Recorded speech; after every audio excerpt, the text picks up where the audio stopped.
Tell everybody what's your name. Angelina. Last name? Clark. Okay, go for it.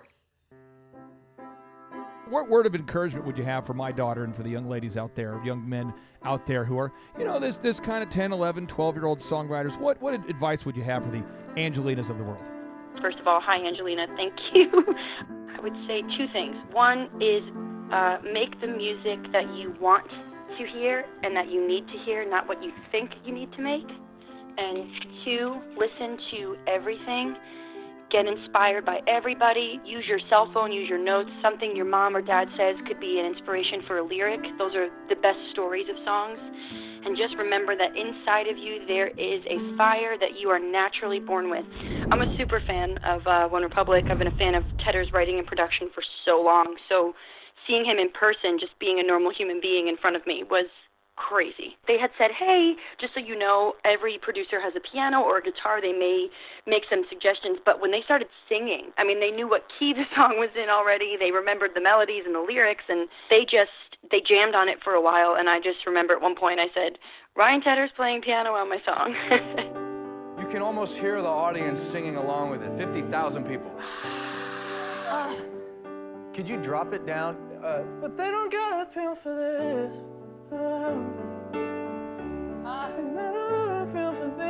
Can I just have a little duet real fast? Just a little baby duet. They don't got a pill for this. They don't got a pill for this.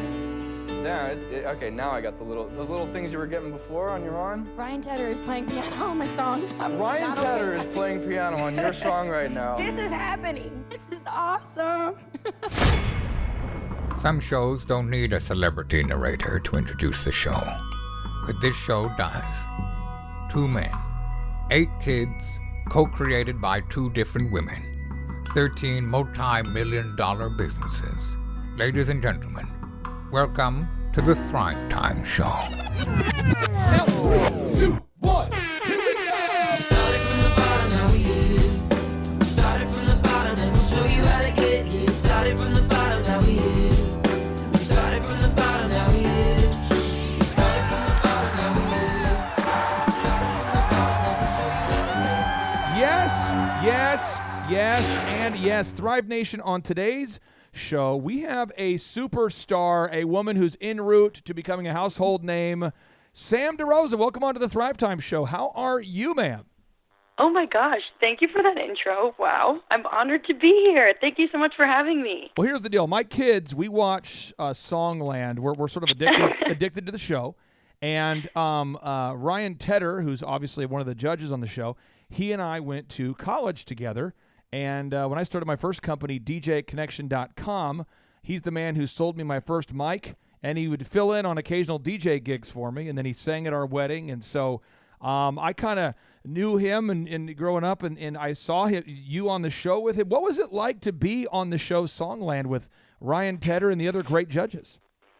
Well, I think first of all, that's such a crazy story because I was such a super fan of OneRepublic my whole life. Yeah. So I knew that he was from Oklahoma, and I was going to ask if there was a tie, so that's pretty wild to even know that. But I think it was very humbling and wild at the same time because I never in a million years thought that I would meet all of those people at the same time. Do you know what I mean? Like to be there in front of them in that way, and not to just say hi, but to say, hey, here's a song, let me know what you think. It was very wild. I was extremely nervous. I remember my knees were shaking in my shoes as I was singing, which was a little hard to keep balance when you try to close your eyes to sing. But I'm a super fan of OneRepublic. I've been a fan of Tedder's writing and production for so long. So seeing him in person, just being a normal human being in front of me, was crazy.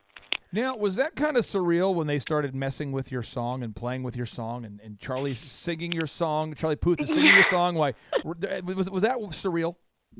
Yeah, that was wild because I didn't know what to expect on the show. Yeah. And I didn't know how they were going to work it. They had said, hey, just so you know, every producer has a piano or a guitar. They may make some suggestions. But when they started singing, they knew what key the song was in already. They remembered the melodies and the lyrics, and I was actually in that room with them for about 45 minutes, so it's crazy that they have to edit it to just that little 2-minute bit, but they jammed on it for a while, and I just remember at one point I said, Ryan Tedder's playing piano on my song. Right. And Charlie looked at me and was like, Ryan Tedder's playing piano on your song.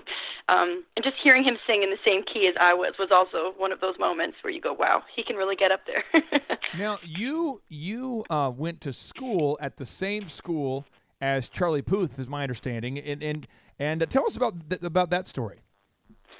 Oh, wow, yeah. So I started at Berkeley. I transferred in. I went to school at Pace University in New York because I actually couldn't afford Berkeley, so I didn't even think to audition. And I went to school to be a Spanish teacher, and after 2 semesters, I hated it. And so I auditioned for Berkeley and got in. But because I got in, I transferred whatever credits I could so that I could still graduate on time. And basically, I had to take this English class. And I remember being so mad because I was like, come on, I already took English. I just want to take music or whatever. And I got in, and I had to take this English class. And his name had been called a few times. Yeah. And then he never came. But I didn't know who he was or anything until I started getting a little more involved in the Berkeley scene. And I heard about this kid who did a viral cover to an Adele song, and that it went on Ellen, and he became a star, and he was like about to blow up. That's what everyone was saying. He's going to blow up. And that was the name of the kid who was in my English class, Charlie Wow. Puth, which is why he was never there. He wasn't like a bad student or anything. He was genuinely just on the Ellen show and flying back and forth to LA and working. So he sat behind me when he showed up. He was there more than half the time, I would say. But I remember the teacher getting frustrated with him because he was busy. I mean, he was doing what everybody dreamed of doing. But I remember that at one point she was like, you're not going to pass this class if you don't come and you don't do the assignments. So I turned, she made a joke of it, and I turned around and I closed this laptop and I was like, hi, I'm Sam. You're going to fail this class. How can I help? We should be friends. And I just introduced myself. And that we just kind of had a little mini semester, hey, how are you, friendship. And then I never saw him again for 3 Wow. years. And then, boom, I walk out onto Songland, and he was sitting in the chair. And I thought it was going to be Maroon 5 or something, because that's how they had called the show, was, Yeah. hey, Maroon 5. I had no idea what I was in for until that day, really. How did your appearance come about? Because there are so many talented people out there, so many songwriters, so many people with great voices. I mean, just thousands and thousands. How did was it serendipity? Was it a plan? Was it a move? How did you get on the show? I think that's a really good point, especially with social media. There's so much talent out there, and you don't know if you can trust these shows or if it's a good idea and how you even get on there. Is it fixed?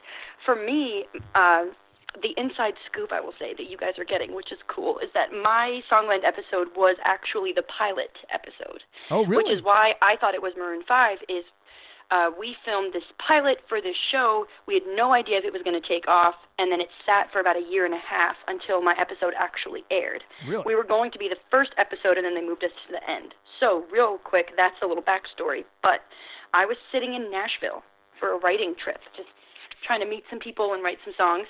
Yeah. And I received a phone call from the manager of Lovely the Band, which I know we're going to talk about in a bit, but Lovely the Band, who had their hit song Broken, he called me, and he said, hey, you, curious to know if you're looking into signing a publishing deal. And I said, maybe, but they scare me because I don't know who I can trust, but if it's life-changing, maybe. And he said, well, there are some people who might be interested.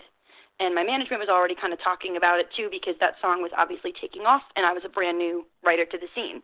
So I said, cool, good to hear from you, and that was it. And then about 2 hours later, I'm still sitting at the same table. I was at a restaurant in Nashville called Edley's. They have a great pulled chicken sandwich. That's what I was eating. I remember it well. And then I got a phone call from this girl, and she said, hi, I'm casting this show Songland, and I thought it was a prank.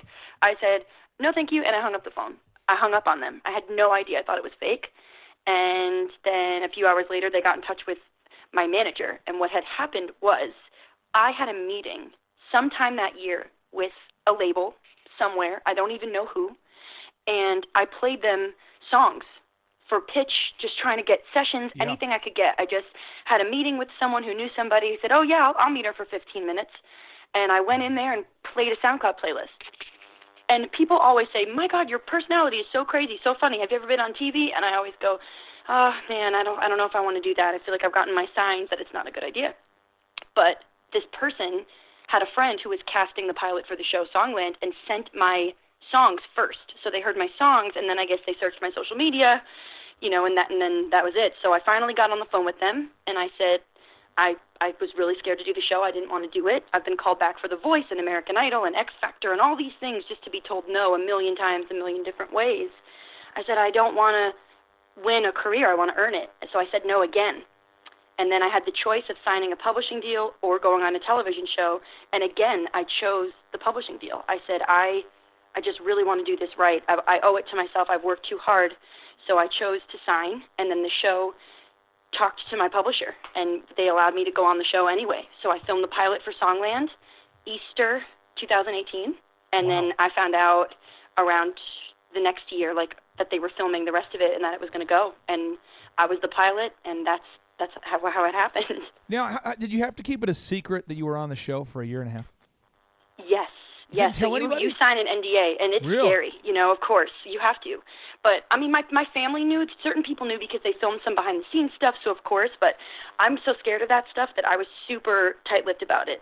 Wow. But it is because, it's a show that they put so much love and energy into. Yeah. You don't want to be the guy that ruins it. Wow. So so I want to make sure there's just so much exciting stuff here. So you're writing songs as a young kid in New York, right? And so how old were you when you started writing songs? And what did the process, what is the process for you like when you're writing a song? So it started when I was little. I had a book of poems. I always wrote words. And I'm the middle of 5 children, and everybody sings. So it was kind of like I wanted to find my thing. And it started with just a cappella songs that I'd sing to my mom, and she thought they were good. But she's my mom, so I always just had this, you don't want to only be that kid who your mom thinks you're good, and that's it. So I always had that thought in the back of my head, like I had to go and be better at it. And then I taught myself piano and started writing on the piano and putting melodies to it when I was really young. Probably between 8 and 12 is when they started really coming to fruition. Really? And then when I applied to Berkeley, I played an original song on piano. I mean, I'm not amazing at piano, but I can get by.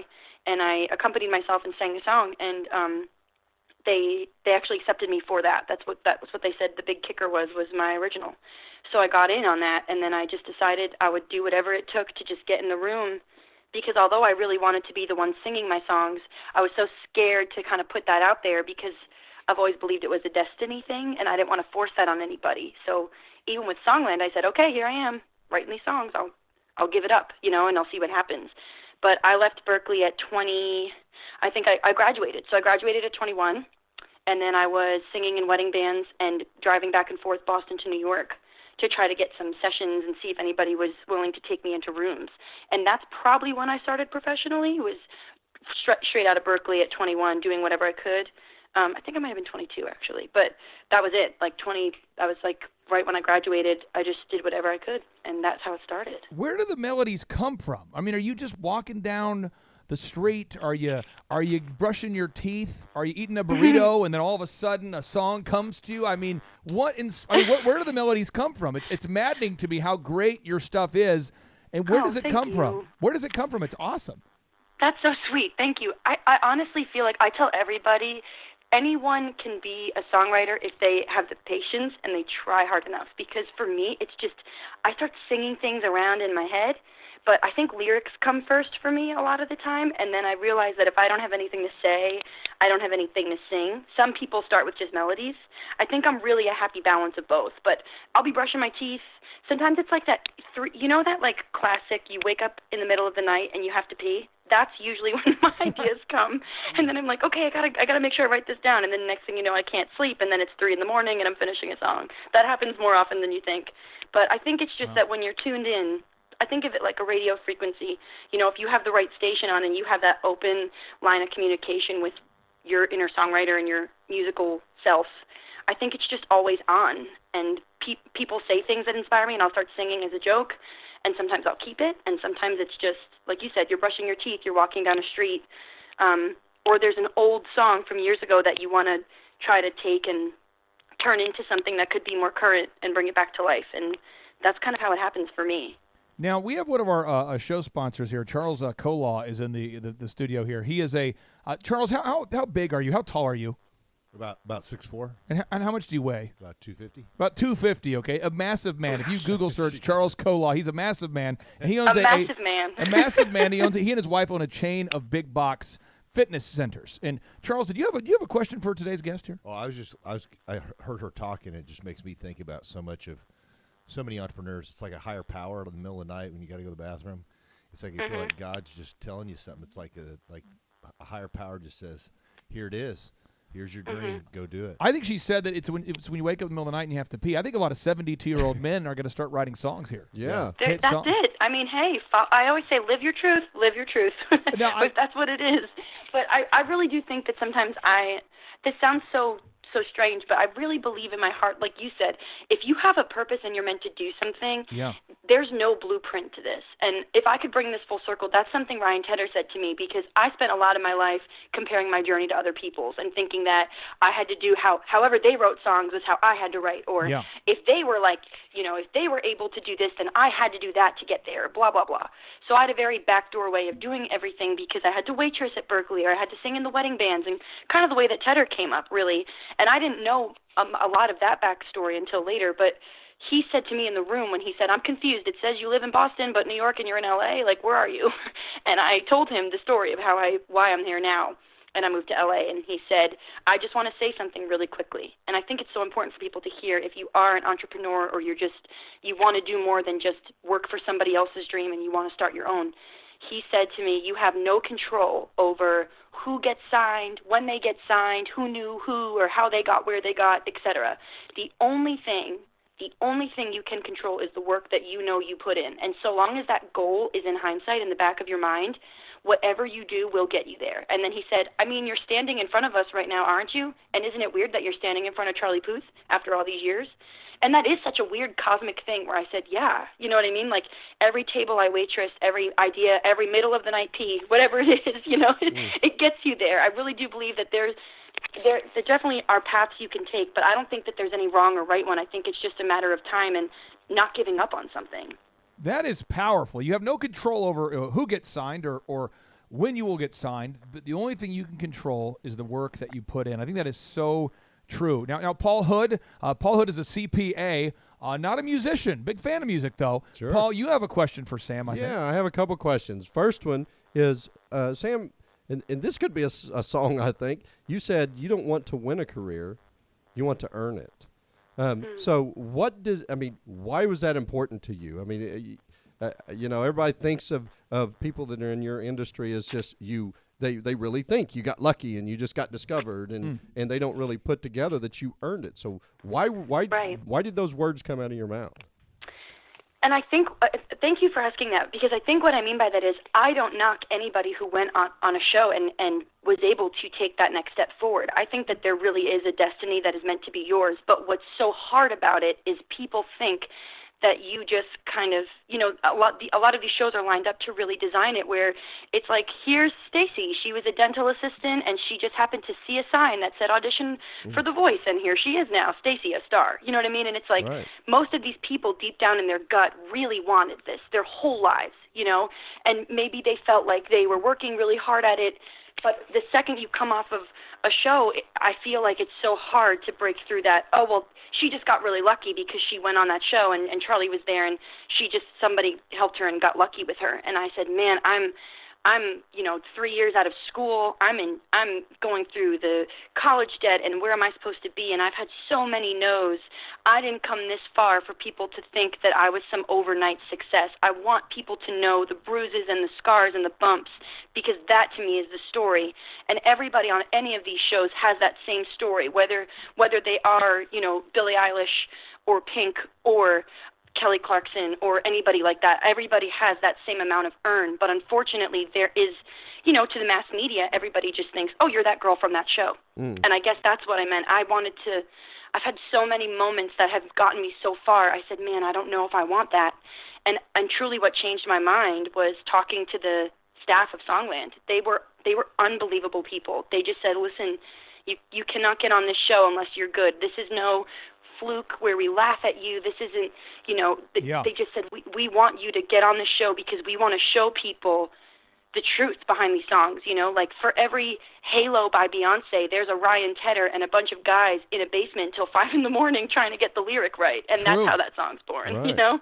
Well, we teach at our office that at Hood CPAs, we teach that unearned wealth is almost always negative. And so I just thought that was very interesting that you said that powerful. that Wow. you earned, you want to feel like, because you appreciate it more when you've had to go through those knocks. Now the only other Yes. thing I want to know is, why is your industry so negative? Why you got to break a leg? Why is things got to go viral? Why you got to blow up to be successful?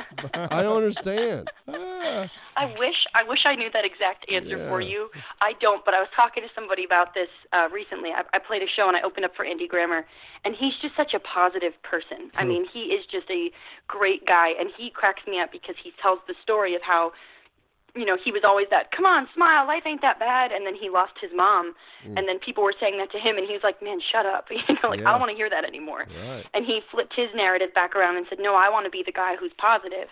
And I was like, man, I'm so happy to be sharing the stage with this guy, because I think I really needed to hear that, because I do feel with, the music industry and social media, I think it all kind of ties together where everybody gets asked, well, what's your thing? What's your story? What's your brand? And my whole life I was told that my story wasn't cool enough. I don't, I have a pretty average, middle class life. My parents are cool. We don't have a lot. We never really had much, but I don't have any crazy story. Thank God.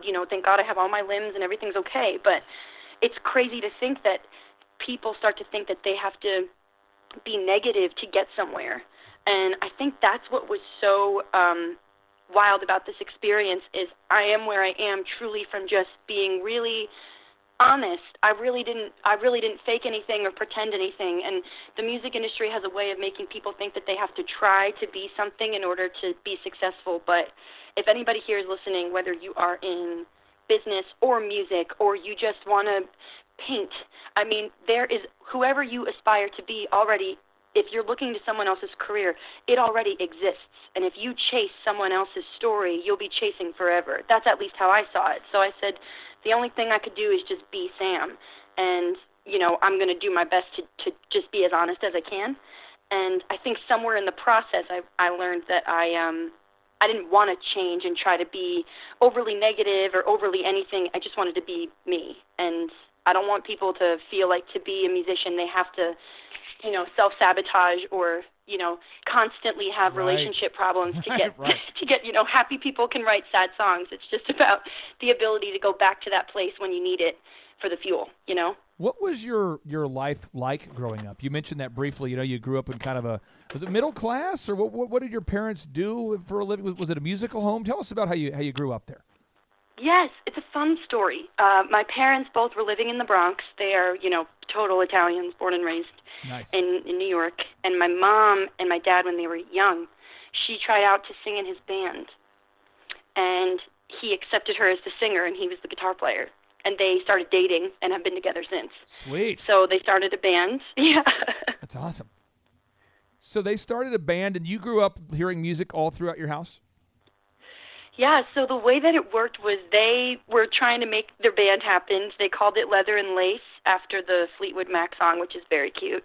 And, my dad is like a prog rock guy. He loves like Yes and Deep Purple, and my mom loves like Madonna, so it was a good mix.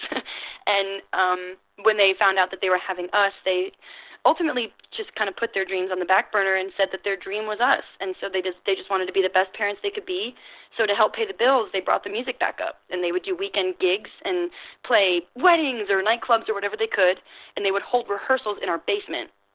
And we have like a 2-floor creaky house. So my mom would give us baths and put us to bed and say, okay, good night. And then we'd hear, be my baby. And we'd be like, wait. And that was my favorite. So I used to run downstairs with my siblings, and we'd hide behind the door. And my mom could hear us laughing, so she'd know we were there. So she'd open the door, and we'd get to go in, and we'd sing with them, and we'd get a good hour of band practice in with the parents. And then we would go back up, and we'd have to go to bed. And you did covers. You performed covers at competitions.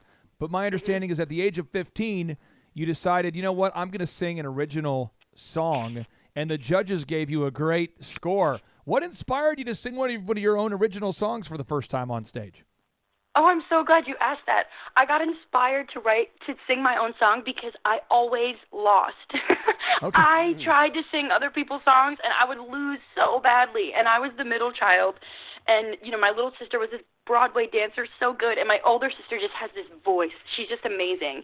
And I would be in the middle like, here's Little Mermaid, Part of Your World. Here we go. Close my eyes like, oh, God, please do this right. And I would just get so nervous because I think I would get in my head of I have to do this, I have to be perfect.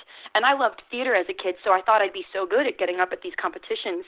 But I psyched myself out so hard. And then one time I had this high school boyfriend. We had a fight.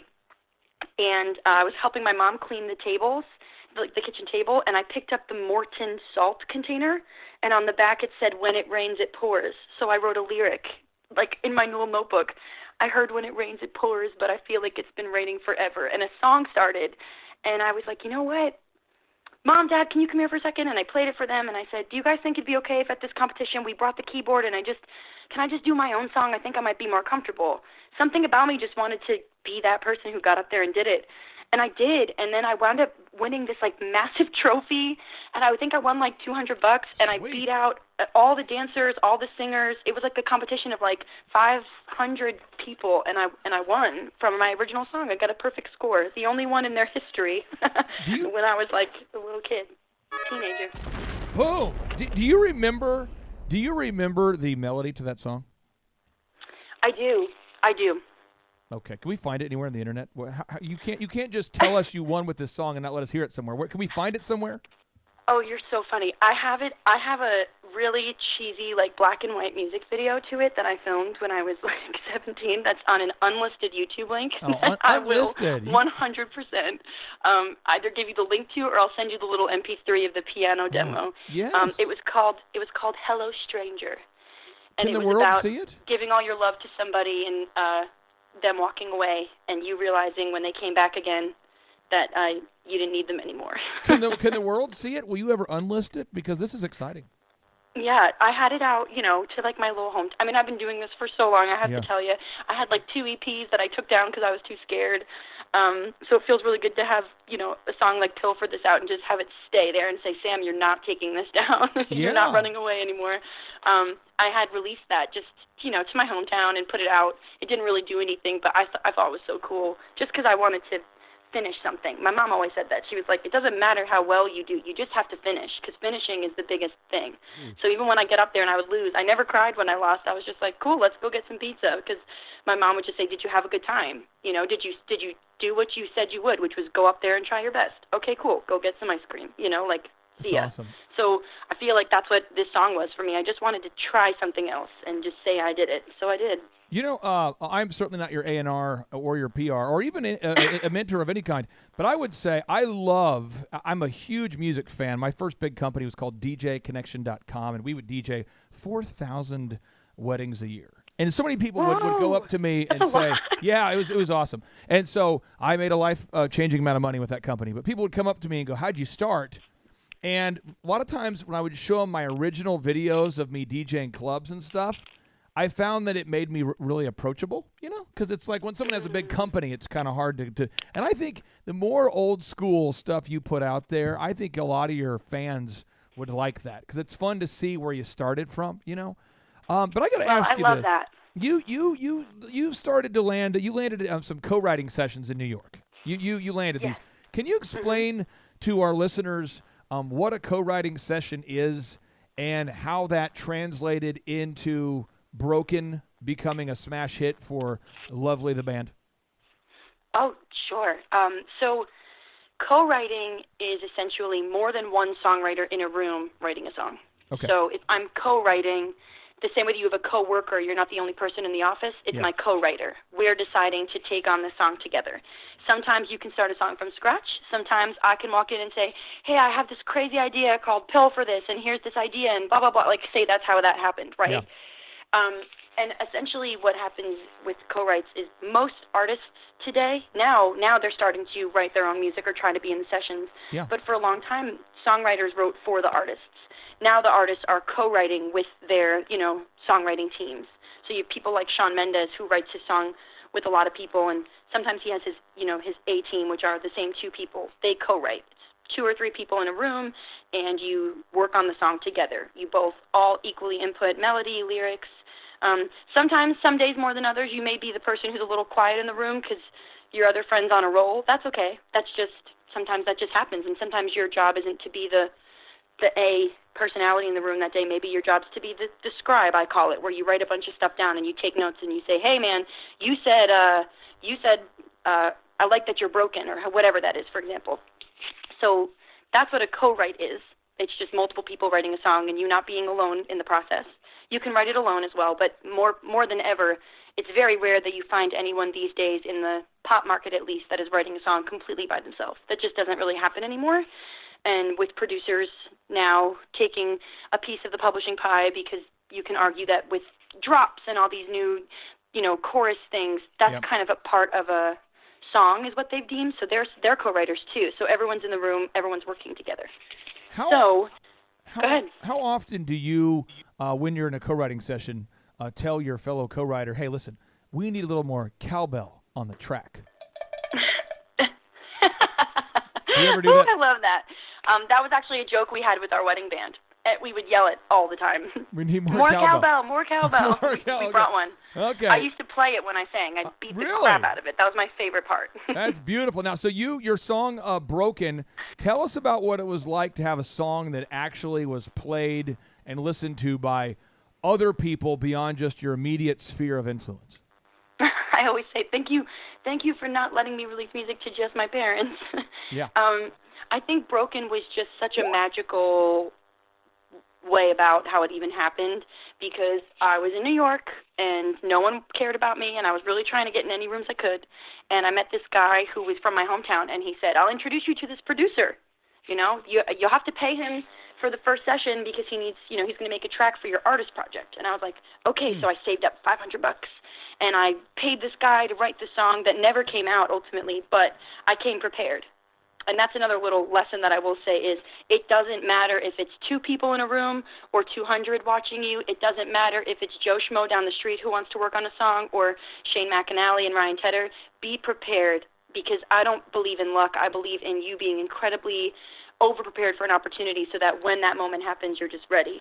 So for me, what I didn't know was, I went in, saved all my money, put $500 in this kid's pocket, and said, let's work on a song. And he started playing me just like some tracks to write to, and I said, oh, I brought a song. And he was like, what? So I played piano, and I said, here's this idea. I hear the drums going like this, and I kind of just started, and he got really excited and said, oh, you're like a real like singer-songwriter. And I was like, yeah, sure.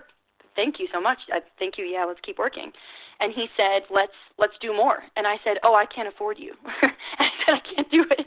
And then he said, no, this is like something I do for like one-off just tracks here and there, but I actually would love to bring you in to write for some friends of mine who are artists. I think you'd do a great job, or just be a great energy in the room. And so we just hit it off as friends, and he started calling me for sessions. We'd work somewhat on my project. I'd work with other artists. There was a band called Young Rising Suns. There were just other people here and there that I would work with. And then along came Mitchie, and, Christian, who was the producer for that one song that kept calling me in, said, hey, my best friend's in town. We have a bunch on the books, just me and you. Could he come into one?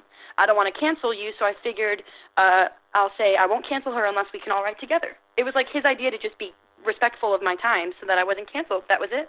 And I walked in and I met this guy, and he was playing the guitar, and we had a great day. We wrote this song in June of 2016, just to show you how long this takes. Wow. And then I was in LA 2017, got a call from Christian saying, hey, they got signed, they're a band now, and it's going to be their first single. And I was like, wow, that's amazing, congrats, can't wait to see what happens. Awesome.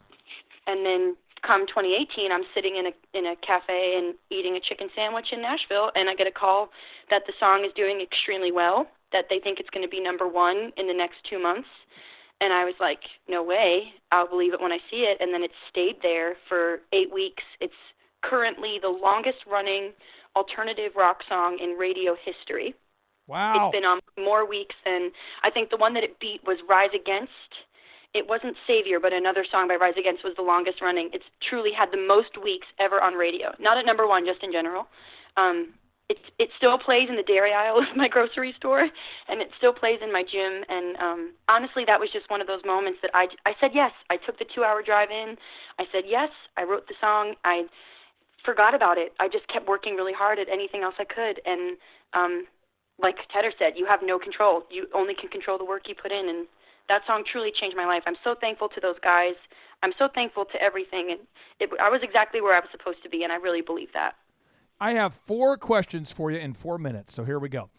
We recently interviewed Emily Warren, you know, the songwriter for the Chainsmokers. She's incredible. Desmond Child, the songwriter for Bon Jovi and Ricky Martin and all these big artists. Desmond's amazing, yeah. And we've had so many fun guests on the show. And Desmond Child told me that he said last year he had something like 500, I mean, seriously, it's a crazy number, like 500 million streams of Living on a Prayer, and yet somehow he got like $6,000 out of the deal. How do you get paid as an artist? Because I think people think you get paid more than you get paid. I'm not asking for specific numbers, but how do you get paid as an artist? That's a great question. So there are mechanical royalties, and there are, how do I even put this? I'll just say there is publishing and there is performance. What that means is if you are the singer on the song, you get more money because your voice is being used. If you are the songwriter on your song, you only get paid for the publishing of it. And what I will explain that as is if a song goes to radio, because radio pays out really well, you'll make more money. If something goes to Spotify, 1 million streams is the equivalent of $5,000, and that's for the people who are performing on it. The songwriters get significantly less. So oftentimes now more than ever, songwriters are trying to sing on the songs, just in the chorus, do whatever they can to get a little more out there. But you get paid through performance rights organizations. So performance credit is tracked by PROs, performance rights organizations. Mine is ASCAP. There's ASCAP, there's BMI, and there's CSAC. There's no, you're not like signed like as if it's a record deal. It's truly just you need to join at least one because they register all your songs for you and track every time they're played, every time they're performed. If somebody, say you write a song for Taylor Swift, if she performs that song on her concerts, you get some sort of compensation for that. It's not anything amazing, and that's what we're working on right now. If anybody feels so inclined, Google the Music Modernization Act. Yes. It's a bill that is recently passed trying to get better royalties for songwriters. Basically, we are being paid the same amount that back in the 1940s when piano players used to write scrolls for those jazz clubs that would like turn in the piano. That's still what we get for every song that's sold. So we've, made money in real estate, and all the cost of living has gone up, but songwriters still make the same amount that we did that many in over 100 years. We're still making the same amount. 1 million streams is $5,000. What'd you say? You said 1 million streams is $5,000? Yeah, roughly about that. And Well. A songwriter sees 0.00001 something of that depending on their percentage. So what I don't know the exact amount, but I know people who have written massive songs that make under $50,000. You want to get what you can. But Sound Exchange is also the website. If anybody here ever plays guitar on a song, something where they do make it onto the recording part, Sound Exchange is another one that tracks. They track your royalties, and that's kind of how it's tracked, to my knowledge, really. It's just that you have people who watch out for you and make sure that you get paid your dues. But currently you get paid quarterly or sometimes every 6 months. So whatever I made off Broken, you don't even know. You're kind of just like hand to God saying, Wow. Oh God, somebody help me for at least a year until you see what really happens, which is why these PROs will help you and they'll advance you money. That's kind of how that goes. I hope I answered that question. No, you did. You did. And we had Ross Golan on our show, and Ross is kind of the songwriter spearheading this whole thing. I mean, he's the guy behind this. He's the pioneer, man. He's the pioneer. He's unbelievable. Ross Golan is getting songwriters paid. Now, I've got 3 more questions for you. You've teamed up with Shane McAnally. He's fell in love with your voice and your music. So what is your next project? Where can we find more about you? What's coming out? Just tell us what the next 12 months hold, if you can. Yep. I have an EP coming out next year that will be 5 songs. I'm also working on an album, and I'm hoping to play a bunch of shows, possibly a tour. That's the next year of my life. Sweet. Kelly Clarkson, question number 3 here. Kelly Clarkson, what was it like to be on her show, and have you yet to recover from the shock and awe of being on the Kelly Clarkson show? I cried when I met her. They actually edited it a bunch because the first 2 questions I asked, I was really crying. I'm such a fan. Life-changing. I think I'll never get used to meeting people who have inspired me down this crazy journey that I'm on, and I'm very, very thankful for that moment, really, truly. My final question for you. My daughter, her name is Angelina, and she That really was my grandmother's loved, name. Really? And this kid we have 5 kids. We have 4 daughters. She somehow conjures up original melody and lyrics. Wow. If I came out to you, would you potentially sit down with her and teach her your moves? Is that possible? If I flew to you, Especially because you've taken the time to put me here on your show. I'd love to meet your daughter. And something that I will say that I still try to do is for the last 3 years, I've gotten back to Berkeley every summer and taught us songwriting. Yeah. I'm just one of the members of the staff, but they have this something called the Day Sessions, which is for kids ages 10 to 14, and it's a 1-week program. I do all 4 weeks. Cool. And you put on a show, and you get to take some classes. And I just really find myself feeling inspired by young creators, and I only got where I am because people were kind to me and just gave me a chance. So, because I didn't know anybody, and I would be completely honored to meet your daughter, and I appreciate her so much. First of all, hi, Angelina, thank you. I really mean that. I really would. And if I could have the time to help everybody, I would. Yep, but specifically, this sounds like hell yes. That's a hell yeah from me. Awesome. And then what word of encouragement would you have for my daughter and for the young ladies out there, young men out there who are, this kind of 10, 11, 12-year-old songwriters? What advice would you have for the Angelinas of the world? I would say 2 things. One is make the music that you want to hear and that you need to hear, not what you think you need to make. And 2, listen to everything. Get inspired by everybody. Use your cell phone, use your notes. Something your mom or dad says could be an inspiration for a lyric. Those are the best stories of songs. And just remember that inside of you there is a fire that you are naturally born with. And if you're not careful, you'll spend too much time trying to be somebody else or trying to give other people what you think they want. Listen and feed that fire because you don't want that to go out. That's what makes you you, and that's why your music deserves to be heard. So take your time and work really hard. Sam DeRosa, what's your website so all of our listeners can find more about you?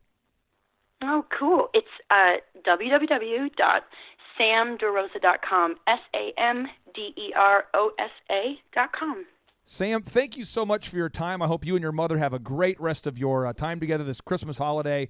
And on behalf of the entire Thrive Nation of about 500,000 listeners, we thank you so much for imparting your words of wisdom on today's show. Thank you so much. I'm a big podcast fan, and I started listening to you guys when I heard that we were going to be chatting. I love your show. I am very much inspired by you guys. I just want to thank you so much right back. And, seriously, thank you for taking the time. I appreciate it so much. And happy holidays. Thank you so much. And now, without any further ado, 3, 2, 1, boom! It's 7 a.m. in Nashville. I just got here, and now I'm going back to LA at 6 o'clock tomorrow morning because I'm going to be the guest on the Kelly Clarkson Show.